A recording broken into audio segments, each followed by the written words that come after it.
De la fumée remplit un avion de ligne à 10 000 mètres d'altitude.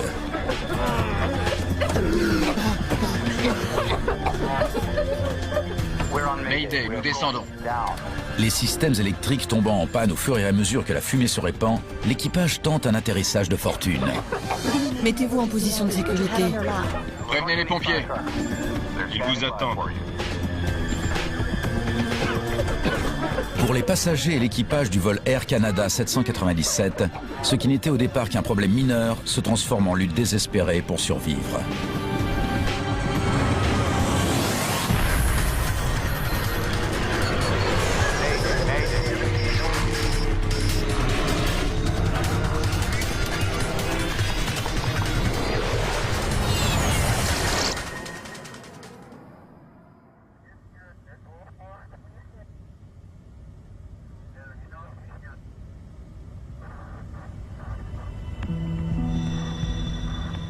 Début de soirée, le 2 juin 1983. C'est l'heure de dîner à bord du vol Air Canada 797.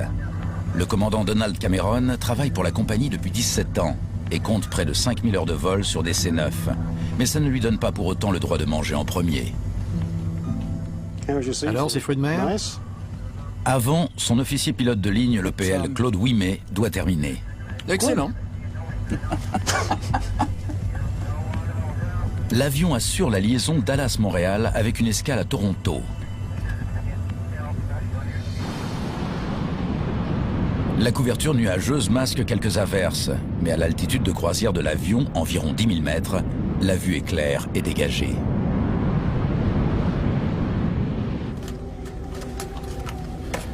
Le DC-9 n'est qu'à moitié plein, et ses 41 passagers sont disséminés dans toute la cabine. Un thé, s'il vous plaît. À 24 ans, Diane Fadley est un membre actif d'une fondation contre le diabète. Nous organisons plusieurs événements pour réunir des fonds. Et une fois par an, une grande conférence. Et cette fois-là, c'était à Toronto. Jeune marié de 23 ans, Raymond Chalifot est ingénieur. Et il rentre de son premier voyage d'affaires. C'était un peu effrayant, à la fois pour moi et pour ma femme. Je devais partir 4 ou 5 jours, mais c'était la première fois qu'on était séparés pour une longue période. Donc je me sentais un peu mal à l'aise, oui. À quelques rangées de là se trouve une légende en devenir de la musique folk. Stan Rogers a 33 ans et sa carrière commence à décoller en dehors de son Canada natal. Les chansons les plus célèbres de Stan rendent hommage aux gens ordinaires. Elles parlent de gens de tous les jours qui deviennent des héros.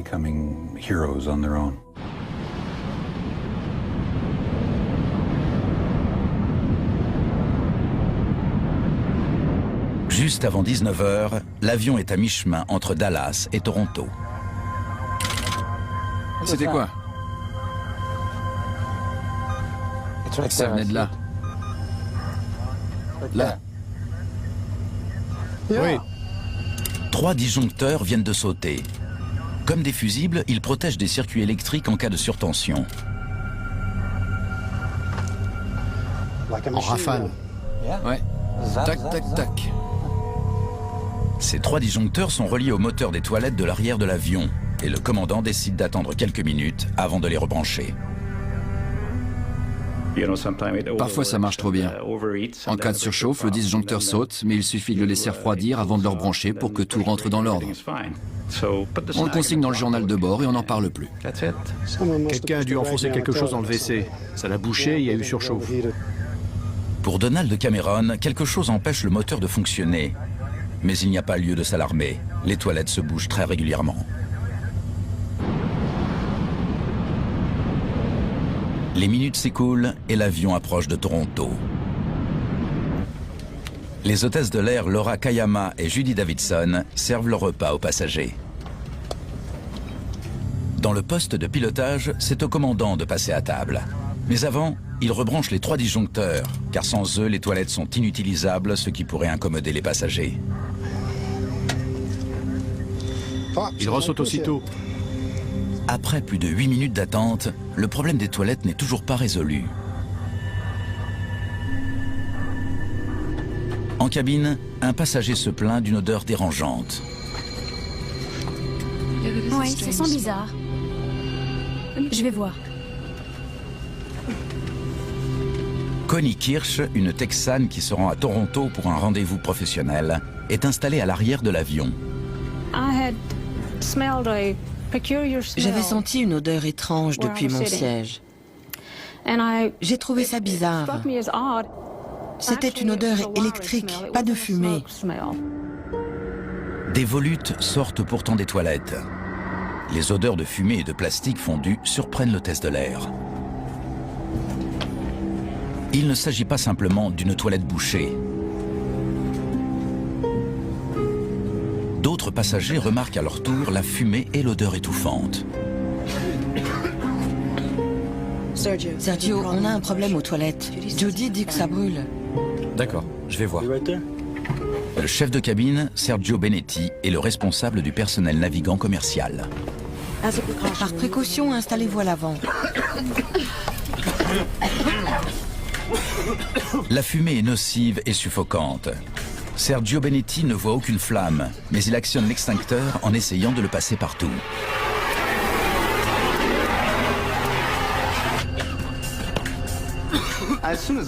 Dès que j'ai vu l'extincteur, je me suis dit qu'il y avait vraiment quelque chose qui n'allait pas. Mais apparemment, le steward avait la situation en main. Il allait faire son travail et tout rentrerait dans l'ordre.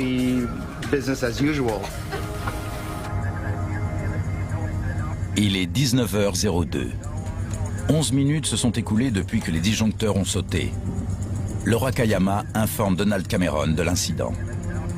Excusez-moi, commandant, il y a un incendie dans les toilettes arrière. Sergio est allé l'éteindre. Tu veux que j'y aille? Ouais, vas-y. Un incendie est le pire scénario pour l'équipage d'un avion de ligne. Ce qui démarre par une simple étincelle peut se transformer en catastrophe en quelques minutes.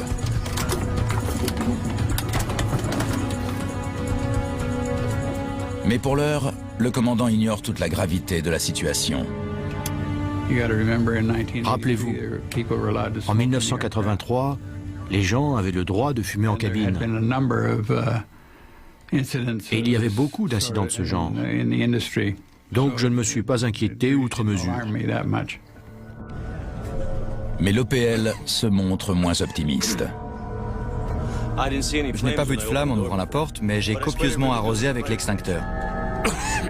Vous pensez que c'était une cigarette? Non, je ne crois pas. Bon.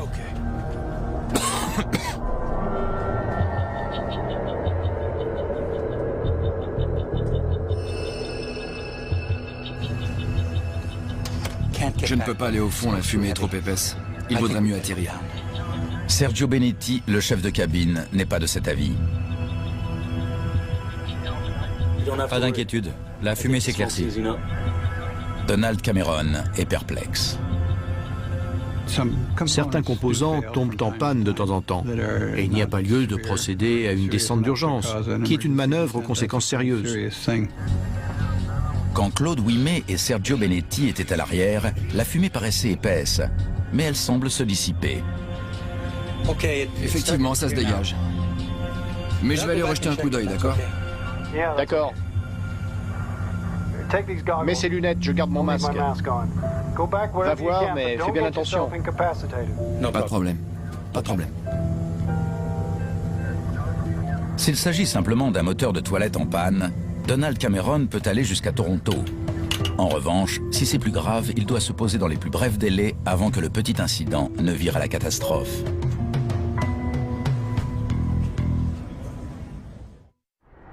Mais pour l'heure, le DC-9 de la compagnie Air Canada poursuit son vol comme si de rien n'était.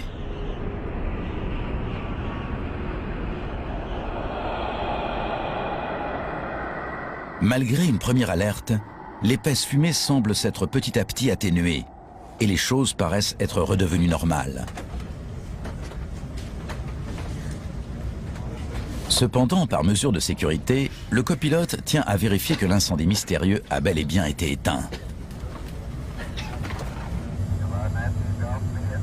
Le commandant Donald Cameron attend des nouvelles de son OPL lorsqu'un nouveau problème se présente. Le voyant du Master Caution s'est allumé, signe que des systèmes électriques répartis dans l'avion, y compris dans le poste de pilotage, viennent de tomber en panne. En fait, tous les systèmes sophistiqués de navigation et de contrôle de l'avion ont rendu l'âme. Je me suis donc retrouvé tout à coup avec 3 instruments moteurs par moteur et 4 instruments de vol très primitifs, comme ceux avec lesquels on pilotait les bombardiers pendant la Deuxième Guerre mondiale. À l'annonce des pannes en cascade, il contacte le centre de contrôle aérien le plus proche. Memphis, AC-797. AC-797, centre d'Indianapolis, à vous. Nous avons un problème électrique. La communication pourrait être bientôt coupée. L'OPL Claude Ouimet est à l'arrière de l'appareil. La poignée de la porte des toilettes est brûlante. Il n'essaie même pas de l'ouvrir. Face à un éventuel incendie, l'équipage n'a pas d'autre choix que de poser le DC-9 le plus vite possible. Ça me plaît pas. On devrait atterrir. On va faire une descente d'urgence, prévenez la cabine. Bien. Mais à peine cette décision prise, l'essentiel de l'alimentation électrique de secours tombe en rideau. Les pannes survenaient en cascade et ça s'est compliqué. Nous sommes donc descendus pour nous poser. Mayday, Mayday, Mayday. Le petit incident a dégénéré en alerte générale. Mayday, Mayday, Mayday.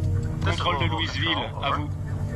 Air Canada 797, incendie à bord, nous descendons. Pouvez-vous rallier Cincinnati? Affirmatif. Cincinnati est à 46 km et l'avion peut y parvenir. Le commandant descend d'abord à 1500 mètres. L'équipage utilise les batteries de sécurité, mais une bonne partie des instruments de bord ne fonctionnent plus.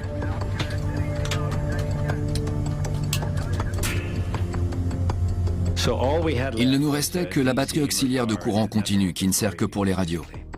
Et les problèmes ne se limitent pas aux instruments.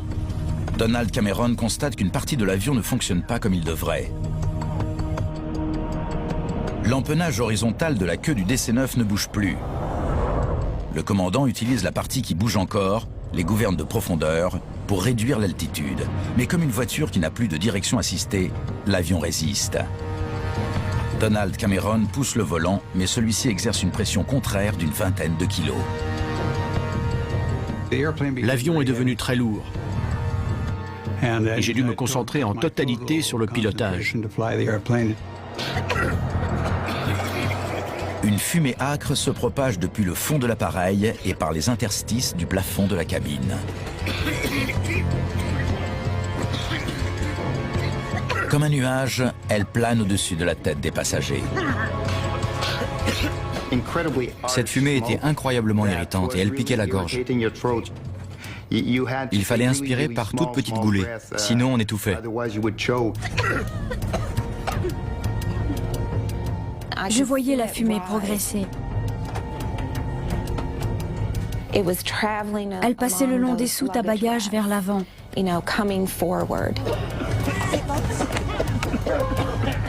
Une odeur de plastique brûlé se répand. Utiliser les masques à oxygène pourrait faire empirer la situation. J'aurais pu faire tomber les masques à oxygène des passagers, mais c'est interdit. On ne peut les utiliser qu'en cas de décompression, de perte de pression dans la cabine, pas en cas d'incendie.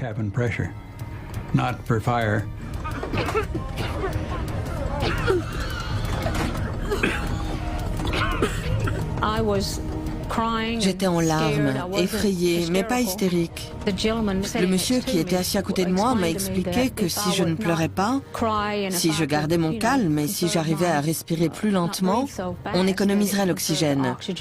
Et il m'a dit de ne pas m'inquiéter car le personnel en cabine savait faire face à ce genre de situation.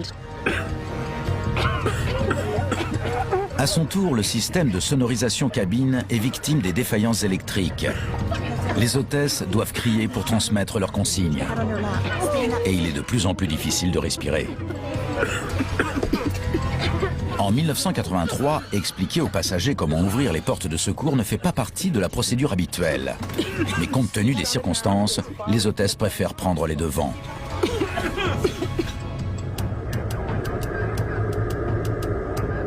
Lorsque la fumée atteint le poste de pilotage, les difficultés augmentent pour le commandant. Pour la première fois, Claude Ouimet contacte l'aéroport de Cincinnati. Approche, Air Canada 797, Mayday, nous devons descendre. Air Canada 97, approche Cincinnati, piste 36 à l'ILS. Les secours ont été alertés. Vous avez le temps de me décrire l'urgence. Il y a un incendie dans les WC, l'avion se remplit de fumée. Quel est votre appareil, Le nombre de personnes à bord et la quantité de carburant. Je vous le dirai plus tard. Nous n'avons pas le temps. Gregory Karam est le contrôleur d'approche de Cincinnati. Il ne voit pas encore l'avion endommagé sur son écran radar, mais il sait qu'il est en difficulté.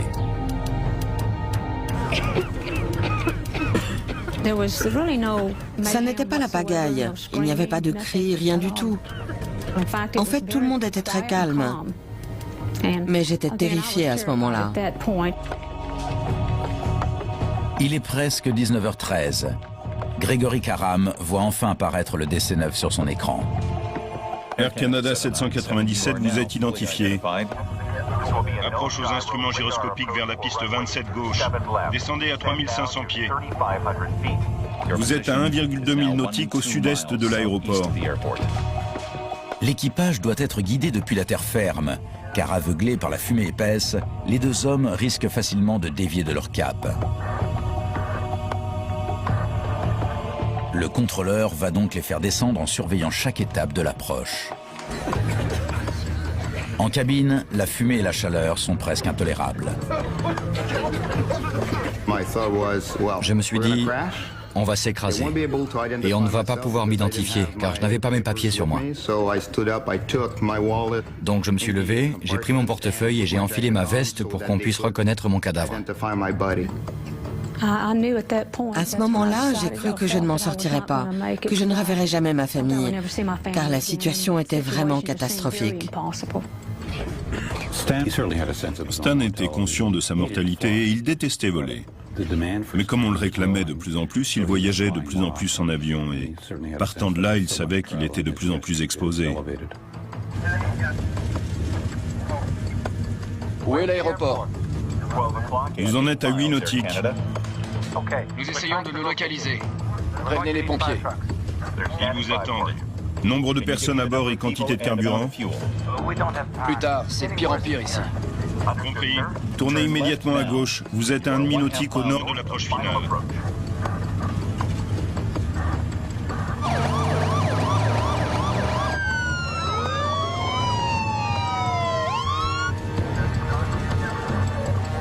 Finalement, l'équipage parvient à distinguer l'aéroport. Voilà l'aéroport. La tour vous a en visuel. Inutile d'accuser réception des Communication à venir. Autorisation d'atterrir. Aéroport à 4 nautiques. Bonne chance.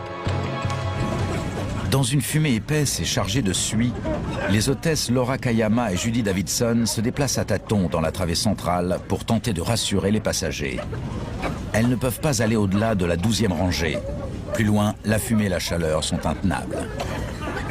J'ai prié tout du long. Seigneur, permettez-nous d'atterrir sains et saufs.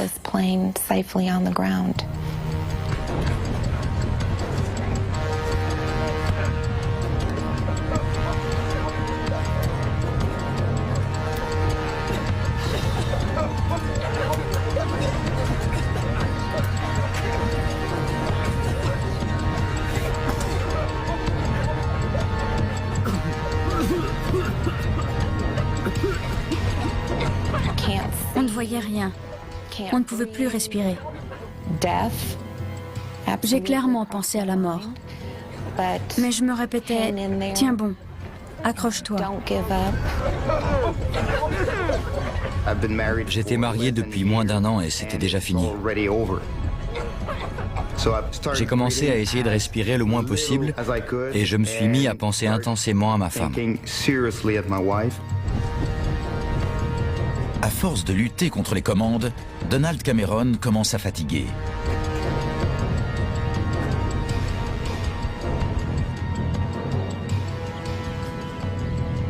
La tour vous a en visuel.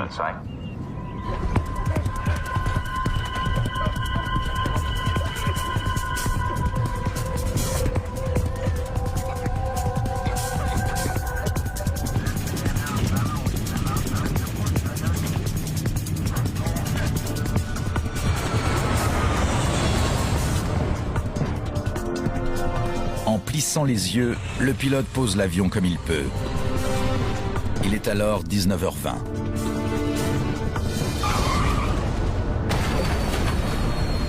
Moins d'une demi-heure s'est écoulée depuis le début des incidents. Quand on a touché le sol, j'ai supposé qu'on était tiré d'affaire. Il ne restait qu'à sortir. Mais en cabine, la fumée continue de s'épaissir. Les passagers détachent leur ceinture et tentent désespérément de sortir. Je me suis levée et j'ai mis les mains sur le dos de quelqu'un. J'avais l'impression de faire la queue. Et comme je n'avais pas envie d'attendre longtemps, j'ai fait demi-tour, sans savoir que je me dirigeais vers l'avant de l'avion.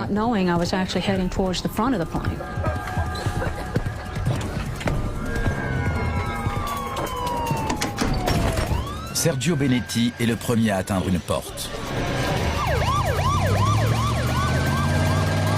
Il aide les passagers qui suffoquent à évacuer l'avion.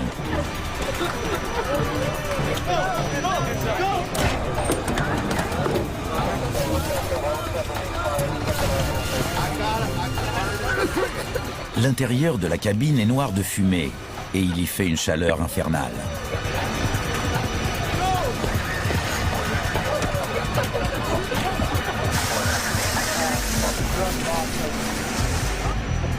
Toujours dans le poste de pilotage, Cameron et Ouimet coupent rapidement tous les systèmes de l'avion. L'OPL sort par le hublot de secours situé à 5 mètres du tarmac.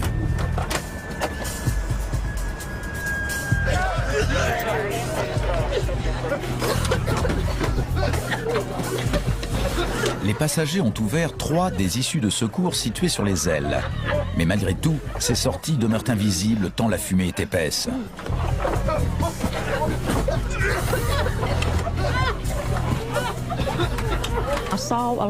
J'ai vu une lumière. C'était une porte que quelqu'un avait ouverte.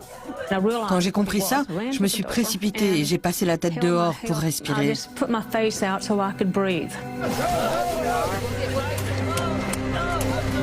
Les passagers qui ont trouvé une sortie empruntent les toboggans d'évacuation. Dès qu'ils arrivent à terre, Laura Kayama et Judy Davidson les font s'éloigner. Les pompiers aspergent l'avion et le tarmac de mousse carbonique. Ils craignent que le carburant s'enflamme, ou pire encore, que l'appareil explose.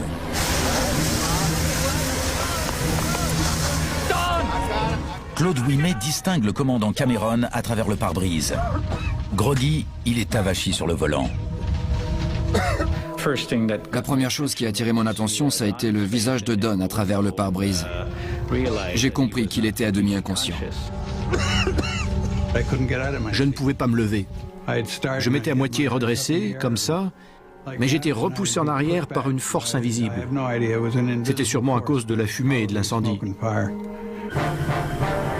Pour sauver la vie du commandant, Claude Ouimet demande aux pompiers de l'arroser de mousse. Ce mélange savonneux et glacé m'a entièrement recouvert.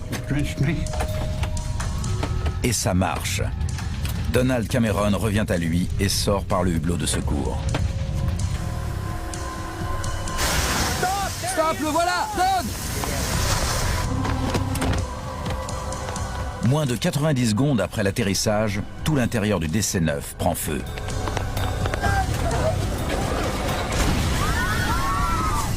Les flammes ravagent la cabine sur toute sa longueur.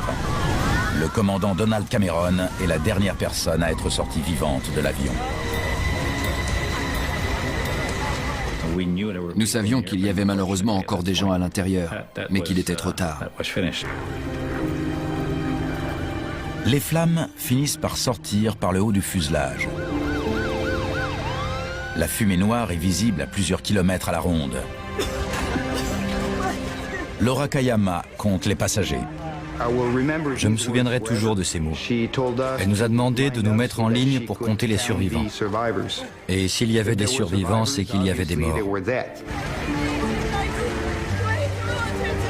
Au total, il y avait 46 personnes à bord. Mais il n'y en a pas autant sur le tarmac.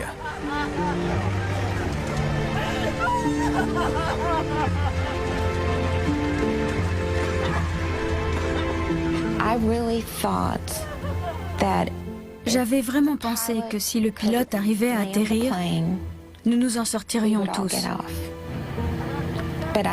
Mais j'ai su, en regardant autour de moi, que nous n'étions pas tous là. Les survivants souffrent d'intoxication et de blessures légères.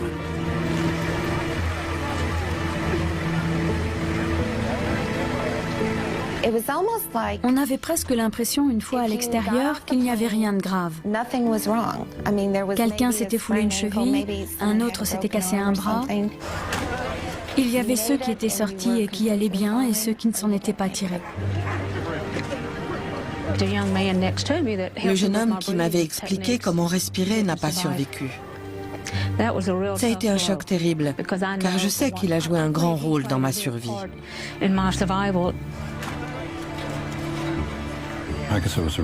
Aux alentours de minuit, j'ai décidé d'appeler Air Canada. J'ai expliqué qu'un ami à moi se trouvait sur le vol qui avait atterri à Cincinnati. La dame m'a demandé si j'étais de la famille et j'ai répondu que non, que j'étais un ami intime. Elle m'a demandé si je savais si sa femme était seule.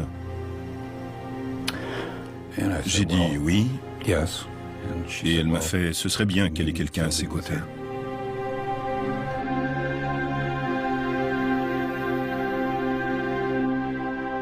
Stan Rogers, l'étoile montante de la chanson, n'a pas réussi à sortir de l'avion.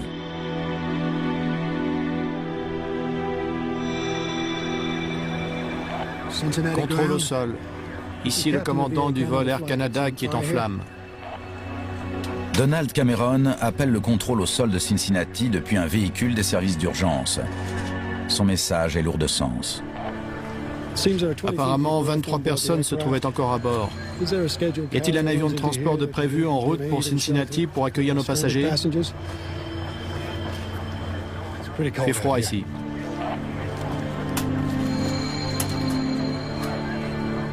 Ce qui n'était en apparence qu'un petit problème électrique a coûté la vie à 23 personnes.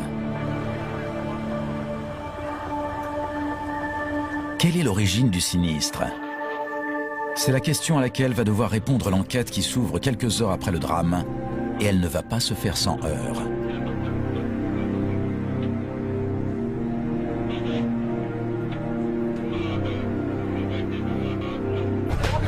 En ce jour fatidique de juin 1983, ce qu'on a pris pour un incident banal a tourné à la catastrophe. Pourquoi, pendant plus d'un quart d'heure, passagers et équipage ont-ils respiré une fumée toxique épaisse?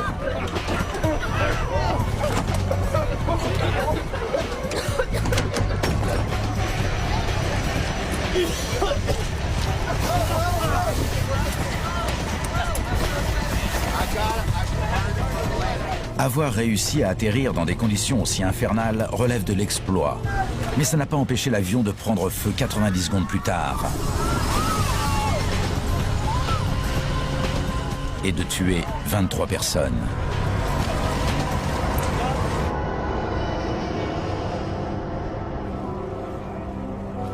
L'épave carbonisée est toujours au milieu de l'aéroport de Cincinnati.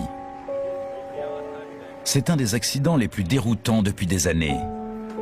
Dans l'heure qui suit, les enquêteurs du NTSB, l'homologue américain du Bureau d'enquête et d'analyse, arrivent sur les lieux. Leur première tâche, la plus macabre, consiste à extraire de l'avion les cadavres de 21 Canadiens et de 2 Américains. Beaucoup de corps sont méconnaissables.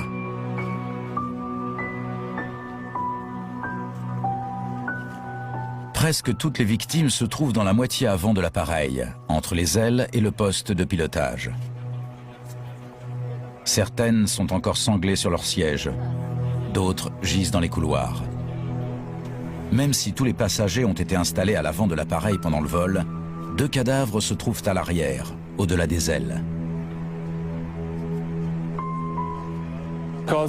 En raison de la densité de la fumée en cabine, les passagers n'ont pas réussi à voir les sorties. Et 2 d'entre eux, qui ont dépassé celles se trouvant au niveau des ailes, ont succombé. Les enquêteurs font des prélèvements sanguins sur les cadavres. Ils découvrent des quantités mortelles de divers composés chimiques issus de la combustion. Les analyses toxicologiques ont mis en évidence des niveaux très élevés de cyanure et de fluorure et de monoxyde de carbone. On ignore si les vapeurs toxiques ont tué les passagers. Mais ce qui est sûr, c'est qu'ils n'ont pas réussi à évacuer l'avion avant que les flammes ne ravagent la cabine.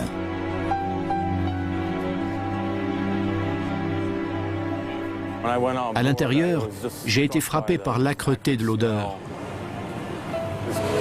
C'était sinistre, car le feu avait tout ravagé. Le fuselage était brûlé et l'intérieur de la cabine également, du plafond jusqu'au haut des sièges.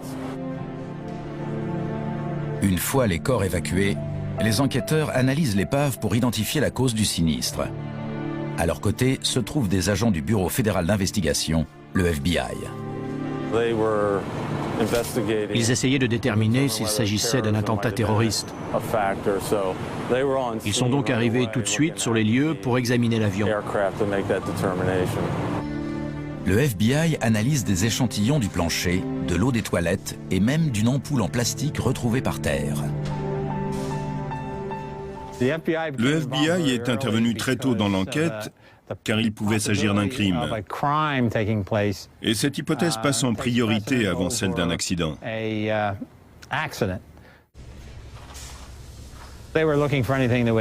agents cherchaient tout ce qui pouvait révéler la présence d'un engin incendiaire, explosif ou susceptible d'être armé pour déclencher un sinistre. Mais ils n'ont trouvé aucun indice de ce genre.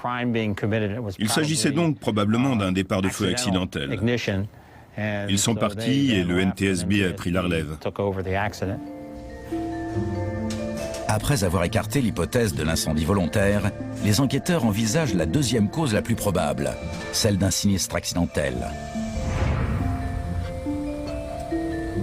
Lorsqu'il était encore autorisé de fumer dans les avions, la cause la plus fréquente d'incendie dans les toilettes était une cigarette mal éteinte jetée dans la poubelle.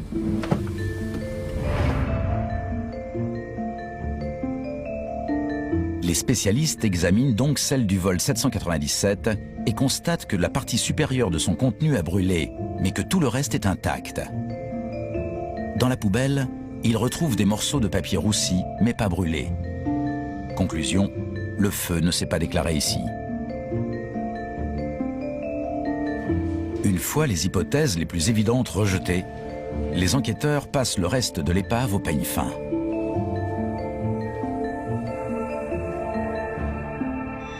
Puis, en étudiant le passé de l'avion, Dick Hill découvre des détails pour le moins surprenants.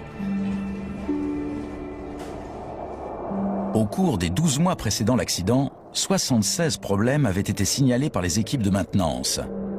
Tous avaient été réparés. Mais ce chiffre est exceptionnellement élevé. Et la liste des ennuis ne s'arrête pas là. 4 ans plus tôt, la cloison étanche arrière avait cédé, provoquant une décompression explosive et obligeant l'avion à atterrir de toute urgence.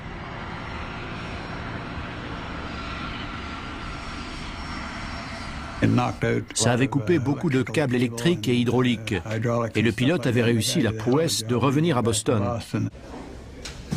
Une fois réparé, l'avion avait repris du service. Mais Dick Hill s'intéresse aux câbles électriques qui ont été reliés les uns aux autres après l'accident. Une réparation mal effectuée est peut-être responsable de l'incendie. Des câbles qui passaient là avaient été coupés, puis raccordés. Les techniciens analysent toutes les épissures qui n'ont pas été détruites dans l'incendie, mais ils ne décèlent aucune trace d'arc électrique ou de court-circuit. C'est de nouveau l'impasse.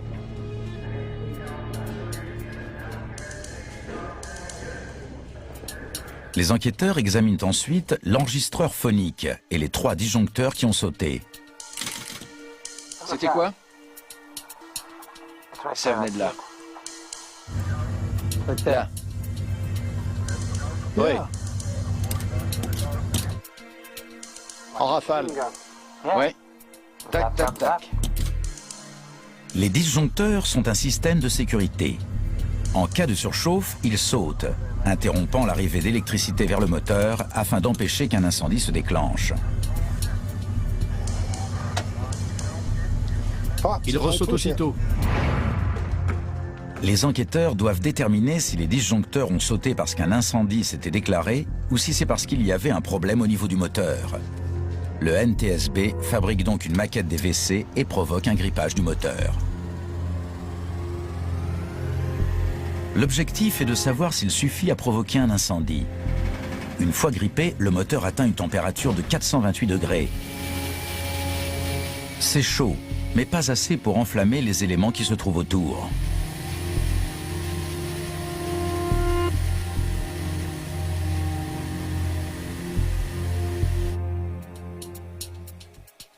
En poursuivant l'analyse de l'enregistreur phonique, les enquêteurs découvrent un indice troublant.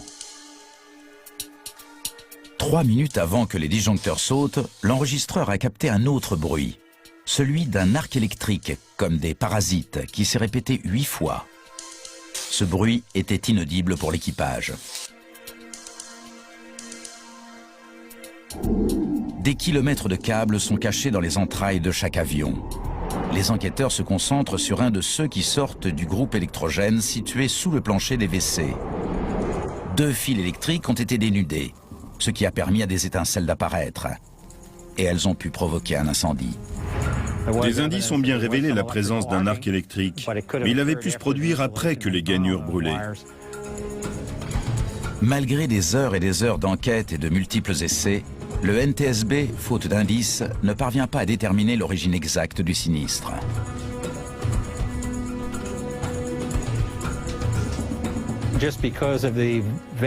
Compte tenu de l'ampleur des dégâts dans le périmètre des toilettes, là où l'incendie a fait rage pendant longtemps, il est possible que les origines de l'incendie aient été détruites. Les enquêteurs ne parviendront jamais à déterminer l'origine de l'incendie. Mais ils se demandent pourquoi il a provoqué autant de dégâts.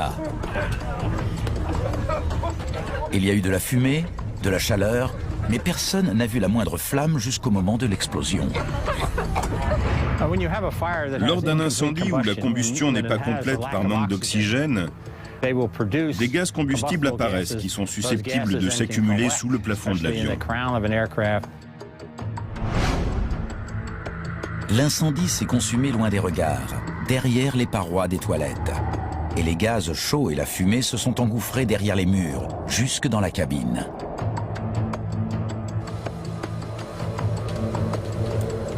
Ces espaces ont fait office de conduits de cheminée.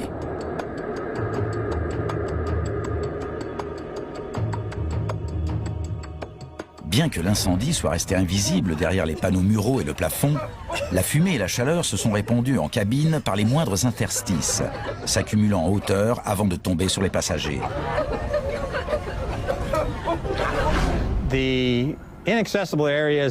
Ces zones inaccessibles et la cabine sont reliées par des petites fissures et des petites ouvertures.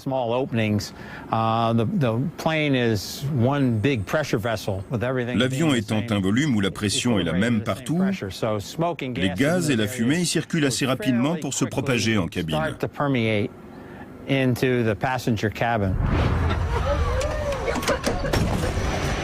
Mais une fois les portes ouvertes, une quantité infinie d'oxygène vient alimenter l'incendie. Plus la chaleur augmente, plus un incendie a besoin d'oxygène. Les gaz combustibles s'enflamment alors, comme sous l'effet d'une explosion.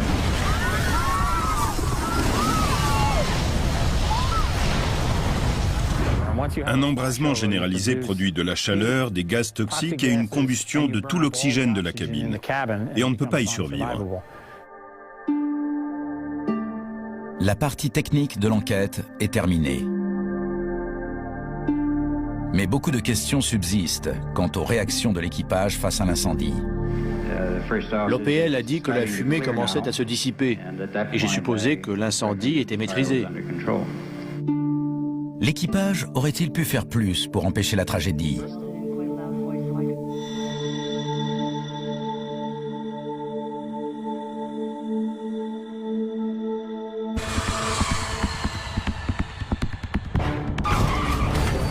Comment un incendie banal dans les toilettes du DC-9 d'Air Canada a-t-il conduit à cette tragédie?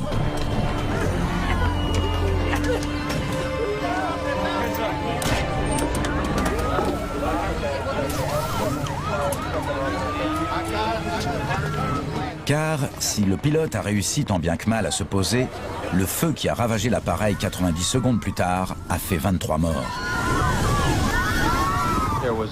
Un pompier nous aspergeait, craignant une explosion imminente de l'avion. Les enquêteurs du NTSB sont donc dans l'incapacité de déterminer la cause exacte de l'incendie. Mais après avoir passé en revue tous les renseignements en leur possession, ils sont prêts à présenter leur rapport. Publié 1 an après l'accident, il marque un tournant dans l'histoire de la sécurité aérienne. Mais il provoque aussitôt une controverse qui fait les gros titres.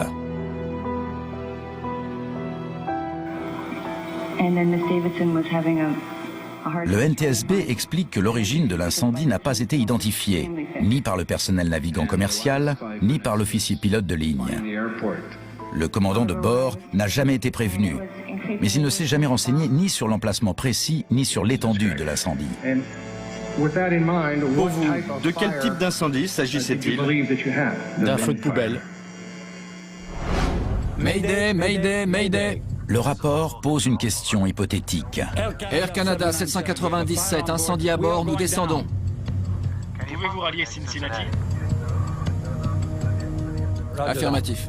S'il avait commencé à descendre plus tôt, le commandant aurait-il pu se poser à l'aéroport de Stanley-Ford Field à Louisville, dans le Kentucky, ce qui lui aurait fait gagner des minutes précieuses. Le rapport et l'attention que lui portent les médias accablent le commandant Cameron et son équipage. Mais la publication de ce texte provoque un tollé chez les pilotes de ligne. Il réfute les critiques implicites adressées à l'équipage et la possibilité que la descente aurait pu commencer 5 minutes plus tôt. Quelques mois plus tard, l'association des pilotes de ligne fait circuler une pétition qui prend la défense de l'équipage. Elle n'est pas sans effet.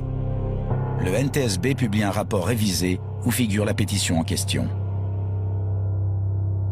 Dans ce document, l'OPL Claude Ouimet présente les arguments justifiant pourquoi l'avion a atterri là où il l'a fait et au moment où il l'a fait. Le problème n'était pas seulement la distance par rapport à l'aéroport le plus proche, mais le taux de descente. L'avion a déjà eu du mal à descendre jusqu'à l'aéroport de Cincinnati.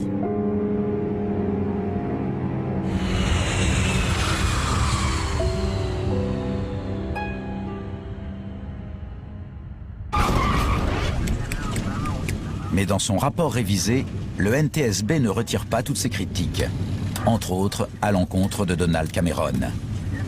Il stipule que le temps passé à évaluer la nature de l'incendie et à décider de procéder à une descente d'urgence explique en partie la gravité des pertes humaines.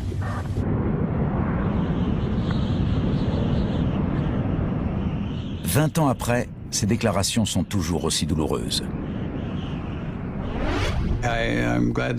Je suis heureux que certains s'en soient sortis. Je suis triste que d'autres n'y aient pas réussi, car on a fait beaucoup d'efforts pour y parvenir.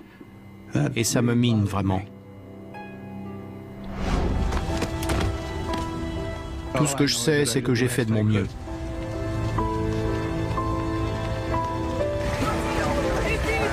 À côté de ces remarques à l'encontre de l'équipage, le NTSB recommande l'installation de nombreux systèmes de sécurité. Si l'avion avait été plein, quelqu'un aurait-il pu déceler l'odeur de fumée plus rapidement? Mais surtout, un détecteur de fumée aurait été des plus utiles.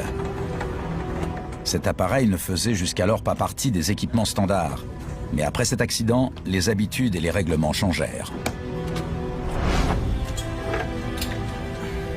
Le PNC, le personnel navigant commercial, recevait une formation de lutte anti-incendie. Mais elle était succincte et surtout, il n'était pas équipé correctement pour éteindre le feu. Sans masque à oxygène complet, il n'était pas question de combattre un incendie en se retenant de respirer. Dans les années qui suivirent, le PNC reçut des formations et des équipements de meilleure qualité.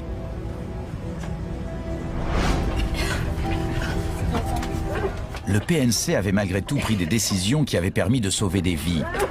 Transférer les passagers vers l'avant en leur remettant des serviettes humides avait minimisé les effets des vapeurs toxiques. Expliquer aux gens comment ouvrir les issues de secours au-dessus des ailes ne faisait pas non plus partie de la procédure habituelle, mais ça avait permis à certains de sortir plus rapidement. Aujourd'hui, ces informations sont fournies systématiquement. Enfin, compte tenu de l'emplacement de certains corps, il est apparu que des gens avaient perdu des secondes précieuses à essayer de localiser les sorties dans l'obscurité. Comment aurait-on pu les aider ? En mettant des signaux lumineux au sol et des renflements le long des soutes à bagages pour signaler les rangées au bout desquelles se trouvaient les issues de secours. Autant d'équipements qui devinrent bientôt standards. Suite à cet accident, certains règlements ont changé. Les tests des sièges et les normes de dégagement de chaleur et de fumée des panneaux intérieurs en cabine sont devenus plus rigoureux. Et l'installation de détecteurs de fumée dans les WC et d'extincteurs ou hallons en cabine a été rendue obligatoire. Mettez-vous en position de sécurité. Ces changements survinrent trop tardivement pour tous ceux qui périrent à bord du vol 797, comme l'homme assis à côté de Connie Kirsch. Quelques mois plus tard, la femme de ce dernier retrouva la trace de la Texane. Elle m'a dit, je crois que mon mari était assis à côté de vous et je voudrais savoir comment il se sentait, quel était son état d'esprit.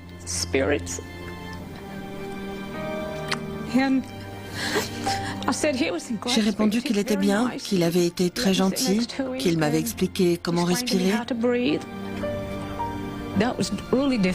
Ça a été effroyablement difficile. Pendant longtemps, je me suis sentie coupable. Ça aussi, ça a été difficile. J'ai passé ce cap, mais quand je repense à tout ça en détail, tout me revient.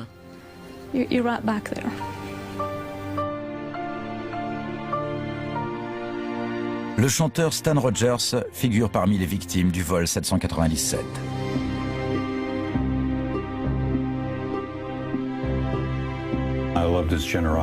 J'aimais sa générosité et sa fidélité en amitié. C'était sûrement un des meilleurs auteurs-compositeurs canadiens. C'était vraiment un plaisir et un honneur incroyable de travailler avec lui. Il passe encore énormément à la radio. Et sa légende grandit.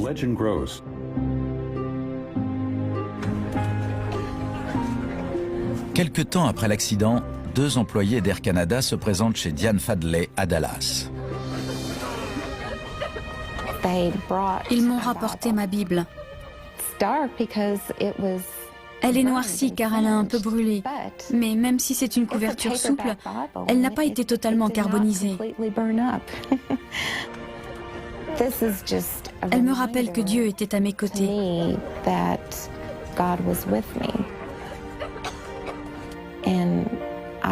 Je crois qu'il m'a protégée, qu'il était là, avec moi.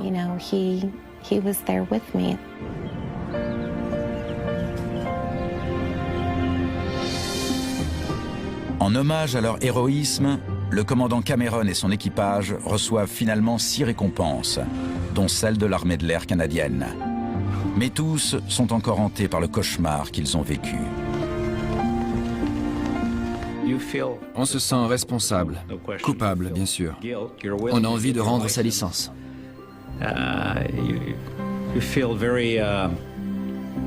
On se sent bien peu de choses tant qu'on n'a pas réuni toutes les pièces. Car pour soi, ça reste un puzzle. Vous êtes autant victime que les autres. Vous n'êtes pas censé piloter dans des conditions pareilles. Vous êtes autant victime que les passagers. Ça devient notre problème à tous et nous faisons tous partie de la solution. C'est regrettable qu'on n'ait pas réussi à faire sortir tout le monde. Ça me mine toujours.